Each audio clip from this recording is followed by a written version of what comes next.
من أنا من أنا من أنا لولاكم. Assalamualaikum warahmatullahi wabarakatuh. Alhamdulillahirabbil alamin. Allahumma salli ala sayyidina Muhammad wa ala ali sayyidina Muhammad, amma ba'd.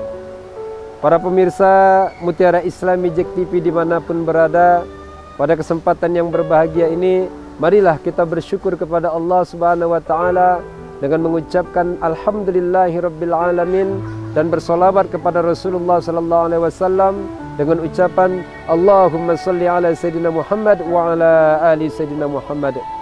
Para pemirsa Mutiara Islami JEK TV dimanapun berada, pada kesempatan yang berbahagia ini pula saya ingin memberikan satu kajian tentang keutamaan dan pahala daripada ibadah kurban dan juga ancaman bagi orang-orang yang tidak mau berkurban padahal dia mampu. Para pemirsa Mutiara Islami JEK TV dimanapun berada, insya Allah ada 5 daripada keutamaan daripada ibadah kurban yang akan saya sampaikan pada pertemuan ini. Yang pertama, keutamaan daripada ibadah kurban ibadah kurban yang kita laksanakan di hari raya Idul Adha adalah ibadah yang paling dicintai oleh Allah Subhanahu wa Ta'ala.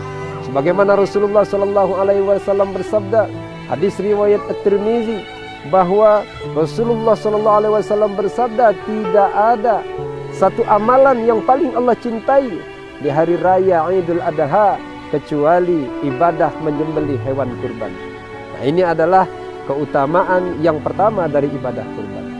Adapun keutamaan yang kedua, bahwa Allah memberikan pahala yang berlimpah bagi orang yang mau berkurban, mulai dari mencari hewan kurban, membeli hewan kurban, sampai nanti proses penyembelihannya, Allah berikan pahala yang berlimpah. Sebagaimana Ali bin Abi Thalib radhiyallahu anhu, dia berkata bahwa barang siapa yang keluar rumahnya dengan niat untuk membeli daripada hewan kurban, maka setiap langkah yang dibuatnya Allah akan berikan pahala satu langkahnya, yaitu Allah berikan 10 kebaikan, dihapuskan 10 daripada keburukan, dan diangkat oleh Allah 10 derajat untuknya. Dan di saat orang tersebut melakukan tawar-menawar untuk membeli daripada hewan kurban tersebut, setiap ucapan yang diucapkannya maka dijadikan tasbih oleh Allah Subhanahu wa Ta'ala.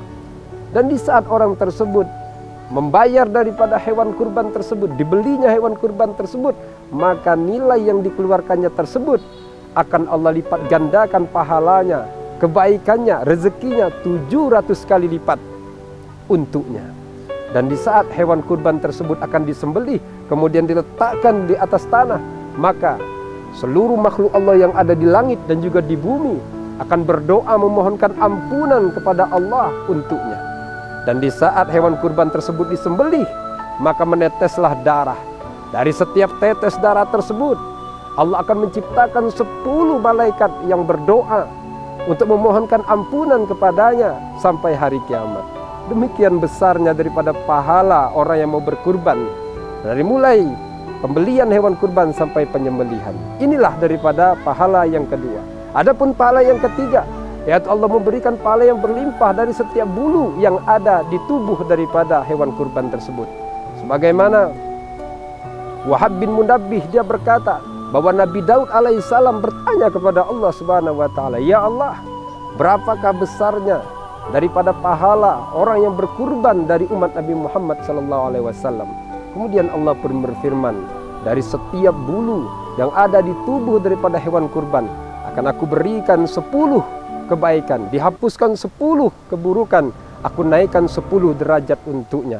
Dan dari setiap lembar, setiap helai rambut yang ada, aku jadikan gedung-gedung istana di surga, aku jadikan bidadari untuknya, aku jadikan daripada kendaraan yang bersayap, yang berkecepatan tinggi untuk kendaraannya di surga.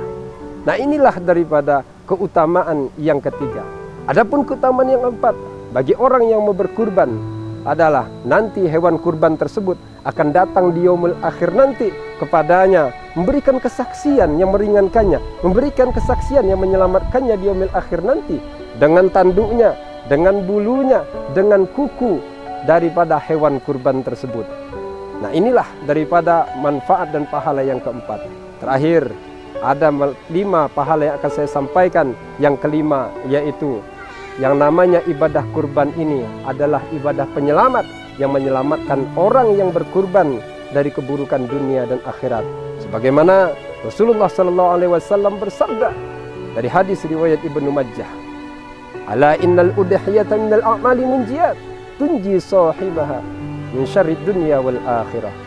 Sesungguhnya yang namanya ibadah kurban ini termasuk ibadah penyelamat yang menyelamatkan daripada orang yang berkurban dari keburukan dunia maupun keburukan akhirat. Demikianlah 5 keutamaan dan pahala yang begitu besar yang Allah berikan kepada orang yang berkurban. Maka marilah kita berkurban tahun ini. Mudah-mudahan kita menjadi orang yang dapat pahala yang melimpah dari Allah Subhanahu wa taala. Dan adapun ancaman dari Allah Subhanahu wa taala dan Rasulnya bagi orang-orang yang tidak mau berkurban padahal dia mampu. Yang pertama, Rasulullah SAW bersabda, "Man kana lahu sa'ah falam yudhi fala yaqrabanna musallana." Barang siapa yang memiliki kemampuan untuk berkurban tapi dia tidak mau juga berkurban, maka janganlah dia mendekati tempat salat kami. Adapun ancaman di riwayat yang lain yang lebih berat lagi dari Rasulullah SAW, hadis riwayat Ibnu Majah, "Man kana lahu sa'ah falam yudhi falyamut insa'a yahudiyan au insa'a nasraniyan." Barang siapa yang memiliki kemampuan untuk berkurban tetapi dia tidak mau berkurban, maka matilah saja dia. Kalau tidak dalam keadaan Yahudi, maka matilah dalam keadaan Nasrani. Kedua daripada ancaman ini tidak ada baiknya untuk kita.